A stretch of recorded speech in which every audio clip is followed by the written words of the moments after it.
안녕하세요. 특허법 한 큐에 끝내다 큐특허법 박규민 변리사입니다.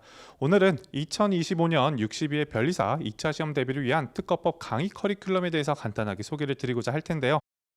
먼저 저에 대해서 간단하게 소개를 드리도록 하겠습니다. 저는 박규민 변리사고요. 57회 변리사 시험에 합격을 하였습니다. 그리고 연세대학교를 졸업을 하고 한빛 변리사학원에서 약 4년간 특허법을 가르쳐 왔고요. 그리고 특허법인에서 약 3년 반 동안 근무를 하고 지금은 퇴사를 한 뒤 강의에 조금 더 집중을 하고 있는 상황입니다. 먼저 제가 강의 커리큘럼을 소개하기에 앞서서 여러분들에게 우리가 왜 특허법을 공부하는지, 어떻게 공부하는지에 대해서 간단하게 설명을 해드리고자 하는데요. 먼저 우리 목표가 뭘까요? 당연히 변리사 2차 시험의 합격입니다. 그렇다면 변리사 2차 시험의 합격을 위해서는 특허법의 고득점이 목표일까요? 저는 아니라고 생각합니다. 저는 특허법 강사로서 여러분들에게 좀 제시하고자 하는 목표는 좀 안정적인 특허법 점수를 획득하자라는 것을 여러분들의 목표로 제시를 해드리고 싶습니다. 여러분들도 잘 알다시피 우리 변리사 시험 같은 경우에는 특허법뿐만이 아니라 민사소송법, 상표법, 그리고 선택 과목 모두 골고루 잘해야지만이 변리사 2차 시험에 합격할 수 있습니다. 아무리 특허법에 고득점을 맞았다고 하더라도 민사소송법이라든지 상표법에서 좋은 점수를 받지 못한다면 변리사 시험을 통과할 수 없게 되는데요. 그렇게 된다면 제가 수험 생활을 거치고 또 4년간 강사 생활을 하면서 느낀 바는 특허법에서 고득점을 꾀하는 것보다는 특허법에서는 어느 정도 이상 충분히 합격에 지장이 없는 정도의 점수를 받는 게 가장 유리하지 않나라는 걸로 생각을 해왔습니다. 그렇기 때문에 저는 강의를 하면서도 항상 수험생들에게 너무 특허법 고득점을 향해 달려가면서 잘못된 방향으로 가기보다는 안정적으로 내가 어느 정도 충분히 특허법 점수가 나올 것이 자신이 있다면 오히려 좀 전략 과목으로서 민사소송법이라든지 내가 취약한 다른 과목에 좀 시간을 투자해보는 게 좋지 않을까라고 제안을 드리고 있습니다. 그렇다면 어떻게 공부를 해야 될까요? 특허법, 물론 특허법뿐만 아니라 모든 과목에 통달되는 방법이긴 하지만 먼저 이해, 그리고 암기, 적용의 단계로 우리는 법을 공부를 하셔야 됩니다. 이해라고 한다면 당연히 특허법의 법 조문이라든지 그리고 법 조문만으로는 우리가 이 많은 현실 사회들을 규정할 수 없어서 여러 가지 판례들이 그 법 조문의 해석을 도와주고 있죠. 그렇기 때문에 법 조문과 판례에 대한 이해가 반드시 필요하다라고 생각이 되고 있고요. 그 다음에 이해한 거를 반드시 암기를 해야지만이 뒤에 나올 적용 단계에서 우리가 충분히 답안지 현출할 수 있다라고 말씀을 드리고 있습니다. 다만 암기를 할 때 우리가 모든 문장을 다 외우기는 어려워요. 그렇기 때문에 법 조문 번호라든지 아니면은 판례의 키워드, 핵심 키워드나 또는 이 판례들을 나열하는 목차들을 외워놓는다면 충분히 우리가 뒤에 적용 단계에서 효율적으로 우리가 준비한 것을 보여줄 수 있다라고 말씀을 드릴 수 있습니다. 그렇다면 적용 단계는 어디서 공부를 할 수가 있냐라고 한다면 강의 커리큘럼에서 소개해드릴 기초 GS라든지 실전 GS 또는 기출 사례 강의를 통해서 우리가 이해하고 암기해왔던 것을 적용하는 방법들을 좀 배워볼 수가 있을 것 같아요. 그래서 너무나 단순하지만 이해, 암기, 적용 이 세 가지 삼박자가 골고루 맞아야지만이 우리가 충분히 안정적인 특허법 점수 획득에 다가설 수 있다는 것을 말씀드리고 싶습니다. 그래서 2025년 2차 강의 커리큘럼에 대해서 간단하게 소개드리도록 할게요. 먼저 11월에는 큐특허법 기본 강의와 판례 강의 두 가지를 개설을 했습니다. 그래서 기본 강의는 큐특허법 기본서를 통해서 특허법 전반적인 체계를 이해하고 학습할 수 있을 것 같고요. 그리고 큐특허법 판례 같은 경우에는 이제 큐특허법 판례집 2판을 가지고 판례 키워드를 추출하는 방법이라든지 또는 판례 원문을 활용해서 사실관계를 이해하는 방법에 대해서 학습할 수 있을 것 같습니다. 그리고 세 번째 큐특허법 기출 사례 강의는 2025년 1월에 개강을 하게 되고요. 이때 큐특허법 기출 사례 같은 경우에는 총 8회 동안 이 특허법 강사인 박규민 변리사와 함께 직접 기출 문제를 어떻게 접근하고 다가설 건지, 이 문장에서 내가 어떤 거를 캐치해야지 좀 쉽게 문제에 다가설 수 있는지에 대해서 배워보는 시간을 갖도록 하겠습니다.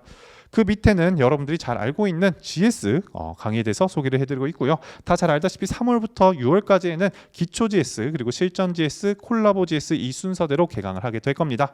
기초 GS 같은 경우에는 이제 동차생들을 위해서 좀 특허법의 이론과 문제풀이를 함께 겸비해서 좀 짧은 시간에 고효율을 낼 수 있는 그런 수업에 대해서 소개를 하고 있고요. 실전 GS 같은 경우에는 정말 시험에 나올 수 있는 최신 판례라든지 최신 개정 사항 그리고 최신 논의가 되고 있는 여러 가지 문제들을 모두 실제 시험에 맞게 난이도를 조정해서 출제할 예정입니다. 그리고 마지막으로 콜라보 GS 같은 경우에는 이제 실전 GS에서 출제되지 않았지만 하지만 정말 중요한 문제라든지 정말 중요한 최신 판례 등을 다양하게 변형해서 출제하도록 할 거예요. 그렇기 때문에 콜라보지스에서는 정말 실제 시험에 좀 가깝게 시험 감각을 살릴 수 있는 그런 문제를 풀어보실 수가 있을 것 같습니다. 각각 강의에 대해서 좀 구체적으로 잠깐 설명을 드려보도록 할게요. 먼저 기본 강의입니다. 11월에 총 10회 동안 개설이 되게 되고요. 기본에 충실하되 다만 컴팩트한 강의를 지향하고 있습니다. 먼저 큐트컵법 기본서를 활용해서 얘기를 하고 있고요. 이제 표지 디자인 같은 경우에는 새로 3판을 하면서 조금 다른 디자인을 가지고 오고 있기 때문에 좀 더 기대해 주시면 좋을 것 같습니다. 그래서 기본 강의 같은 경우에는 이제 특허법의 전반적인 학습 그리고 법 조문 판례 심사 기준에 대해서 우리가 배워볼 수 있을 것 같고요. 이 법 조문 판례 심사 기준을 따로 외우는 게 아니라 이 세 가지가 유기적으로 연결되어서 왜 이 법 조문이 있고 왜 이 판례가 있는지 등등에 대해서 좀 더 이해하는 시간을 가져보도록 할 겁니다. 그리고 판례 같은 경우에는 뒤에 이제 설명할 판례 강의와 좀 다르게 모든 판례에 대해서 설명할 시간은 없을 것 같아요. 그렇기 때문에 좀 중요 판례 위주로 이해하고 암기할 수 있는 시간을 가져보도록 하겠습니다. 그래서 큐트컵법 기본서를 간단하게 이렇게 살펴보게 되면은 법 조문부터 의 취지 그리고 판단 기준에 대해서 이렇게 설명을 해주고 있고요. 법 조문에 보시면 알다시피 지금 진보성과 관련해서 그 발명이 속하는 기술 분야에서 통상의 지식을 가진 사람이 쉽게 발명할 수 있다면 특허를 받을 수 없다라고 우리 법 조문이 규정을 하고 있죠. 그렇기 때문에 기본 강의를 통해서 우리가 어떤 걸 학습하게 될 거냐면 29조 2항에서 진보성에 대해서 이렇게 다루고 있는데 각각의 이 법 조문의 문구들이 뭘 의미하냐 라고 본다면 우리 판례나 심사 기준에서 좀 더 그 이해를 돕기 위해서 자세하게 설명해 준 것을 같이 보면서 배우도록 할 겁니다. 예를 들어 그 발명이 속하는 기술 분야에 관해서 우리 대법원 판례는 이렇게 자세하게 설명해 주고 있고요. 그리고 통상의 기술자에 대해서 이 법원의 판례가 자세하게 설명을 해주고 있습니다. 그렇기 때문에 우리는 단순히 법 조문만이 아니라 법 조문과 이 판례 그리고 이 부족한 것들을 설명해 주는 심사 기준 등을 모두 유기적으로 연결해서 학습하는 시간을 가지도록 할 겁니다. 그리고 큐특허법의 가장 큰 특징이죠. 큐박스라고 해서 좀 주요 논점들에 대해서는 이렇게 따로 박스로 해서 답안 형식으로 정리를 하고 있습니다. 그렇기 때문에 여러분들이 이제 큐박스를 통해서 좀 중요 논점에 대해서는 강하게 공부해 볼 수 있는 시간을 가질 수 있을 것 같습니다.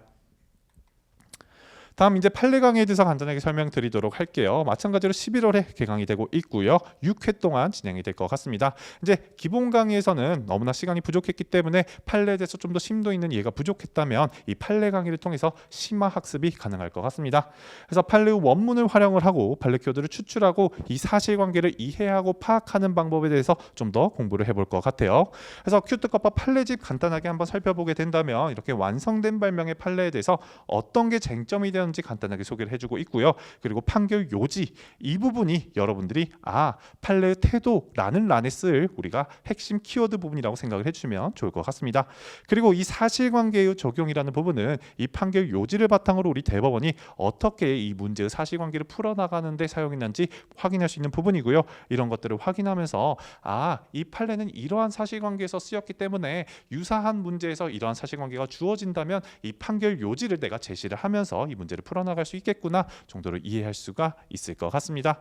마찬가지로 큐특허법 판례집에는 이렇게 이해를 쉽게 도식화를 해놨고요. 마찬가지로 이 큐박스를 통해서 좀 더 관련 학설이라든지 관련 논의 이와 관련된 좀 재미있는 논의들을 실어놨으니까 여기가 중요하진 않지만 이 부분은 여러분들의 좀 이해를 위해서 간단하게 읽어볼 수 있는 부분들도 마련해놨습니다.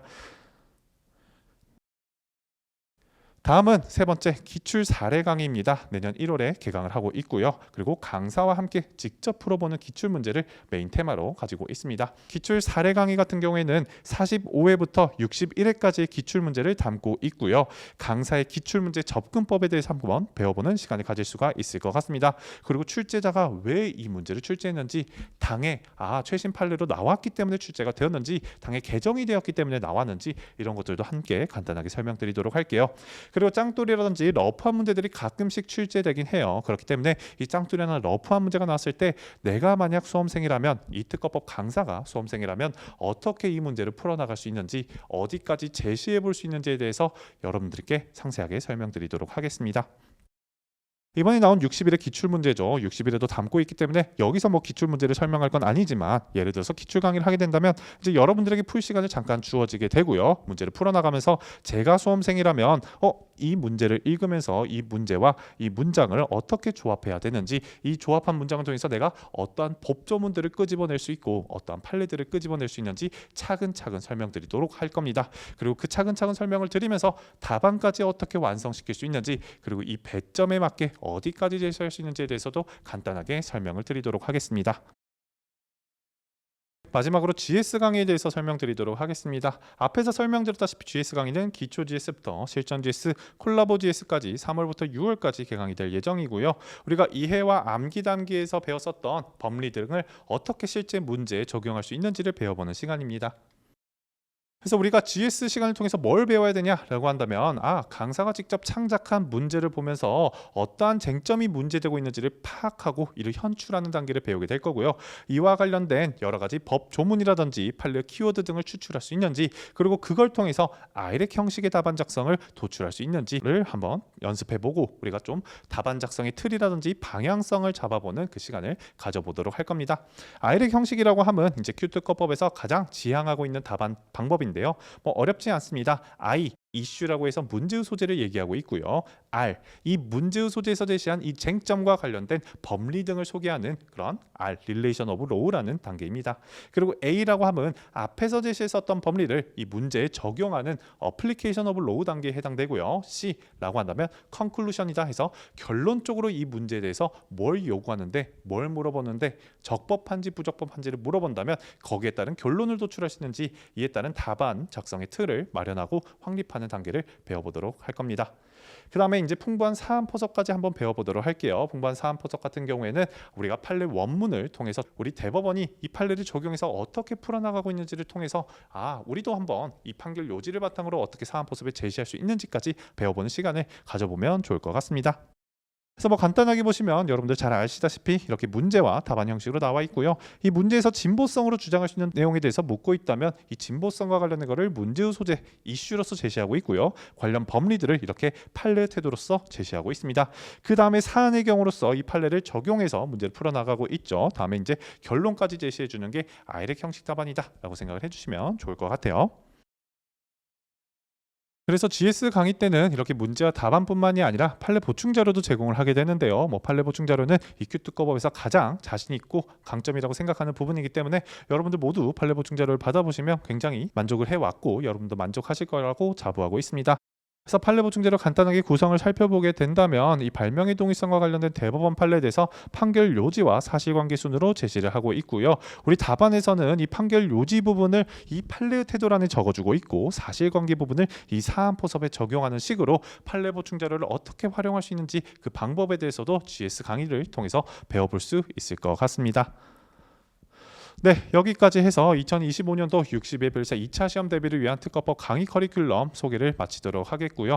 여러분들 그동안 공부하느라 정말 고생 많으셨는데 2차 시험도 큐특허법이 항상 함께 할 테니까요. 안정적인 특허법 점수 획득을 위해서 저도 정말 많이 준비하고 열심히 노력해 올 테니까 여러분도 언제든지 부담 갖지 말고 쉽게 연락 주시면 좋을 것 같습니다. 내년 2차 시험도 함께 열심히 달려나가면 좋을 것 같습니다. 이것으로 마치겠습니다. 감사합니다.